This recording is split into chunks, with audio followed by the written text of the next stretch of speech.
Good morning and welcome back to Red Arrow Ministries Midweek Devotional. It is Wednesday, 12/14. It's good to have you with us again as we journey through the book of Mark. We are picking up the story in chapter 6 with verse 30, where we see the very famous story of Jesus feeding the 5,000. Remember, Jesus is traveling from place to place. Unlike most rabbis and teachers in the first century, he didn't have one location. He traveled throughout all of the Judean countryside and beyond. And when he arrives to today's passage, again, huge crowds have begun to follow him. And he's very much a celebrity, but people are still sort of unsure who and what is his mission. So, verse 30. The apostles gathered around Jesus and reported to him all that they had done. Then, because so many people were coming and going, they did not even have a chance to eat. And he said to them, "Come with me by yourselves to a quiet place and get some rest." So they went away by themselves in a boat to a solitary place, but many who saw them leaving recognized them and ran on foot from all the towns to get there ahead of them. When Jesus landed and saw the large crowd, he had compassion on them because they were all like sheep without a shepherd. So he began teaching them many things. And now that's important because part of the conflict that Jesus entered into is that the religious leaders were supposed to be shepherding God's people. But as we've come to find out, that they had become very corrupted and power hungry and angry with Jesus because he was upsetting the status quo.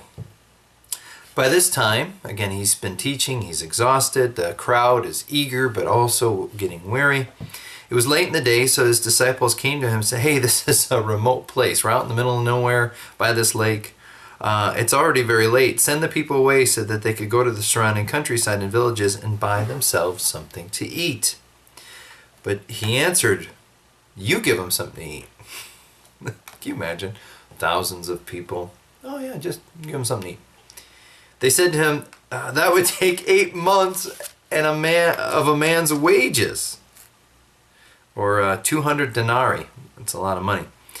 "Are we to go and spend that much on bread and give it to them to eat?" Basically saying, "Jesus, come on, what you're asking is impossible here. We don't have the preparation made for this."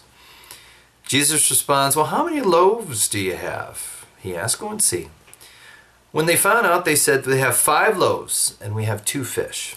Then Jesus directed them to have all the people sit down in groups on the green grass. They sat down in groups of hundreds and fifties, taking the 5 loaves and the 2 fish, but looking up to heaven, he gave thanks and he broke the loaves. He then gave them to his disciples, set it before all the people. He also divided the 2 fish among them.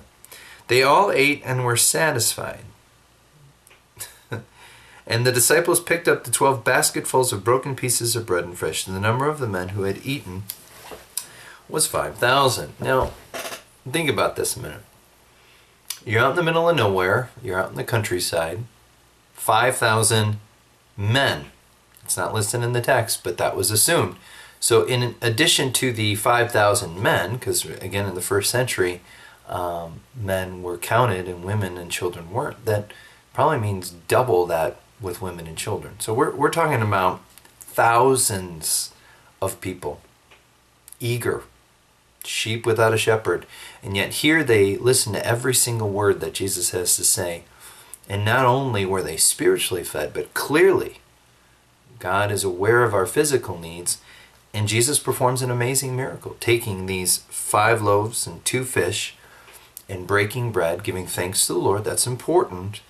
He divides it among the people, and somehow miraculously that turned into enough to feed those thousands of people. Not only that, they didn't just get a little bite to eat. Mark points out that this miracle is even more profound because they were all full. They were satisfied. Not only that, there was a bunch left over. So again, so often we minimize what God can provide for his people, and yet here in this instance, Jesus performed an amazing miracle and people were fed. And when we get to the end of chapter 6, we have yet another incredibly famous passage. Immediately, Jesus made his disciples get into the boat and go out ahead of him to Bethsaida, Well, he dismissed the crowd. After leaving them, he went up to a mountainside to pray. Again, how often have we seen Jesus expends energy teaching, and again here performing a miracle, and then what does he do to find refreshment? He goes and he prays. When evening came, the boat was in the middle of the lake, and he was alone on land. He saw the disciples straining with oars because the wind was against them. I don't know if this ever happened to you. You've been out in a lake, and the wind is pushing you, and you're just fighting against the wind and the waves. About the fourth watch of night, so this is pretty much, in the middle of the night, he went out to them walking on the lake. He was about to pass them when they saw him walking on the lake, and they thought he was a ghost. They cried out because they all saw him and were terrified. So again, the disciples have seen him heal people, cast out demons, bring people back from the dead, feed thousands of people, and yet now they see Jesus walking on water. They're terrified. Immediately he spoke to them and said, "Hey, take courage. It's me. It's Jesus. Don't be afraid." Then he climbed into the boat with them, and the wind died down. They were completely amazed, for they had not understood about the loaves. Their hearts were hardened. And so Mark points out that even when people witness miracles with their own eyes, if their hearts are hardened against the reality of what they just witnessed, they're not going to be able to understand it. They're not going to be able to fully receive the miracle. When they had crossed over, they landed in Gennesaret and anchored there. As soon as they got out of the boat, people recognized Jesus. They ran throughout the whole region and carried the sick on mats or whenever they heard he was. Whenever he went into villages, towns, and countrysides, they placed the sick in the marketplaces. They begged him to let them touch even the edge of his cloak. Because again, we've seen what that does. And all who touched him were healed.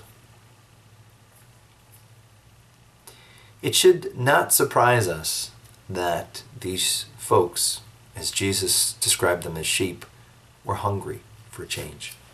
So often we encounter people that are in need of change, but they aren't quite sure what that change is. And sometimes they'll do sort of small changes, and they'll look at those small changes and feel really good about themselves, and they should.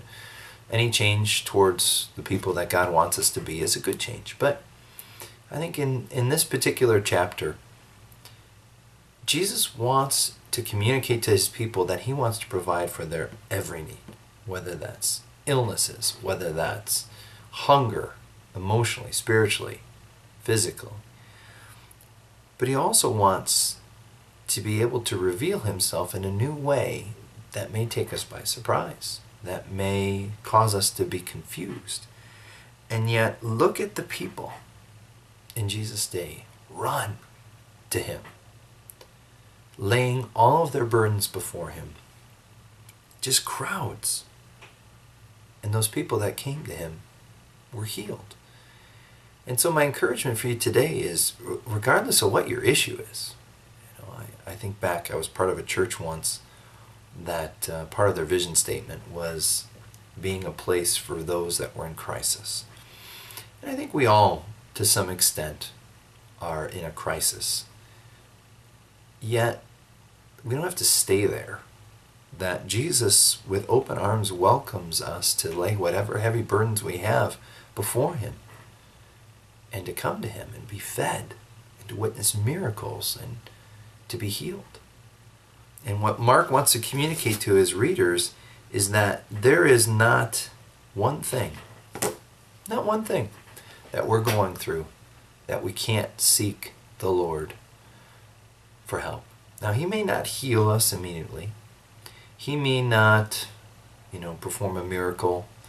It's not like he's a genie where we kind of rub the Bible and he wants to grant our wishes. That's not what it is.